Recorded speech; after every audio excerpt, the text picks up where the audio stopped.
So here we have the base of your groom, and he's going to need a white collar, or at least he's going to need a collar the colour of the shirt that your groom is wearing. Mine's going to be wearing white, so a very, very small sort of pea-sized amount. Roll it into a sausage shape and press it flat. Paint around the neck of your groom, like so, and you're going to put the white piece around the back. You can use the paintbrush to guide you if you wish. So we're going to press that into place, and you can see already where the tie is going to go. The tie that I'm going to do is green. I'm going to paint down the front where the tie is going to appear. And the first thing I'm going to do is make a very small sausage of green fondant again, not unlike the same size that you just did for the collar, because you really won't see much of this tie. It could be that you're doing a cravat instead of a tie for your groom. If so, then you're going to need to ruffle it slightly. This one, however, is just going to be a tie. So a nice thin sausage of fondant that you're going to place against the front of your groom, and then we're going to make a small ball of fondant to complete the tie.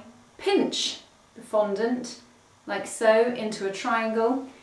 Paint the top of the tie, and then put the ball of fondant into place. Now I've noticed from the front of this groom that one of the sides of his suit is not quite the same. So I'm going to take my knife and quite gently trim off the side just there. That can only be no more than 2 millimeters, but it's really important when your groom is actually quite short. So if you want to know how to make the head for the fondant topper, then just go on to the bride fondant topper video, and you'll see that the head for the bride and the groom starts out exactly the same. So here's a head that I prepared earlier. You've got the eyes, the smile, the nose, the rouge on the cheeks, the little ears. It's exactly the same as the bride to begin with, but then things change. Now all along I've been saying it's really important to check the size of your groom against the bride that you're making. So let's bring our bride back in now, and let's just see that she is going to be the size we want against her groom. And you can see from that if I hold the head just above, that the groom is going to be slightly taller, which is exactly what we wanted. So if you divide your fondant into two, like so, and then roll one piece into an arm, hold it against your figure, and if you shape them so they're slightly bent, then that will work quite well. You're going to be putting hands inside the jacket arms, and to do that what you'll need to do is to cut each arm and make a little hole for the hand to rest into,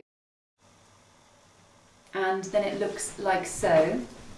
Last time I did the fondant bride topper video, I showed you how to cut a hand and fingers using a knife. Well, this time I'm going to be showing you with nail scissors. You really don't need much fondant at all for the hands.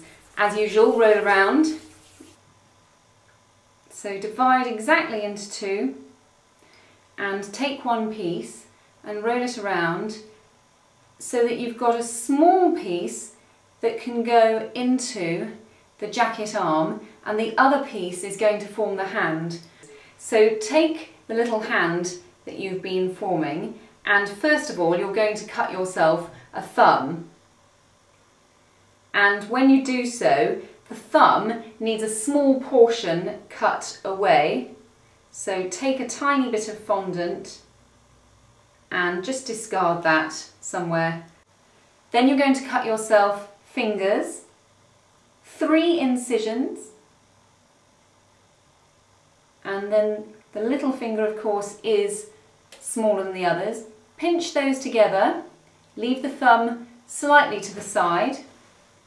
So we're going to paint the inside of the jacket sleeve. Turn your hand over and pop it inside the jacket like so. You can see. Then press the jacket in, and you're going to turn that over and you'll see that the hand and the jacket sleeve look great. So when you've done the hands in the sleeves, pop that down, take your paintbrush, take a tiny bit of water, paint on the inside of the jacket and then the other side like so. Try and touch as little of your figure as possible, which is why it's good to have it on this greaseproof paper, because then you can touch the paper and not the figure itself. And then you're going to pop the arms onto the figure. This is quite fiddly. Don't press too hard when you do it or you'll end up with a really squashed set of arms. But if you get it right and hold the paper, then your figure will be fine. Take the arm and check that it's the arm that is appropriate for that side, and holding by the middle of the arm, just press it in gently to the side of your fondant figure, and you'll see you can press it around the figure if you wish. Don't press too hard at the top, just gently enough so that it stays in place, and you can see that hand there.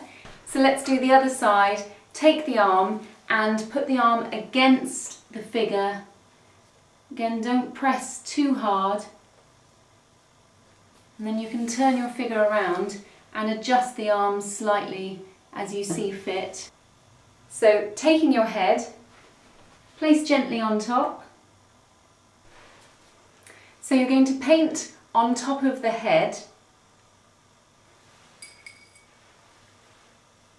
for your groom's hair, if your groom has hair, and we're going to do that hair now. Very similar to the fondant bride video, except of course that you may be going for a slightly different haircut. Take a small piece of fondant, roll it around, and don't forget to dip it in the corn flour to make it less sticky if yours, like mine, is quite sticky.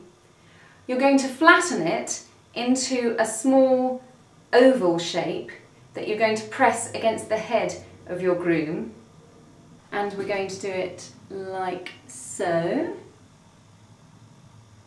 And when you push it on, because fondant is malleable, you can just play with it a little bit and press it so that it goes into all the places you need it to.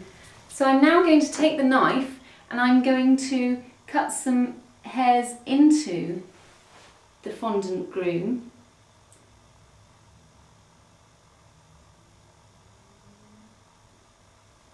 And I'll turn him around so that you can see what I'm doing from the back.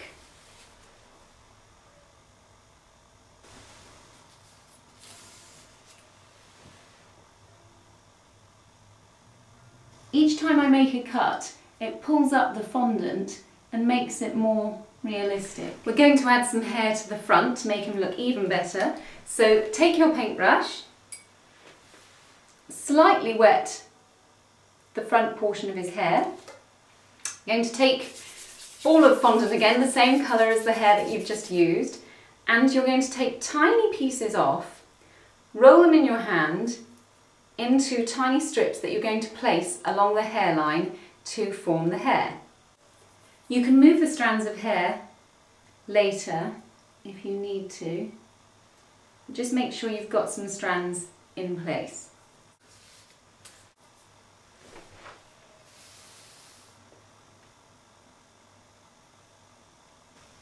And we just need to neaten the groom up a little bit because he's got some corn flour on him and so on. Just need to take your paintbrush, dip it in, and then take off most of the excess of the water and go around the groom and just check anywhere that looks as though he has a little bit too much corn flour on him. Just make sure you take all of that off. And then finally, to finish things off, just take your bride and put her next to the groom. Do they look as though they belong together?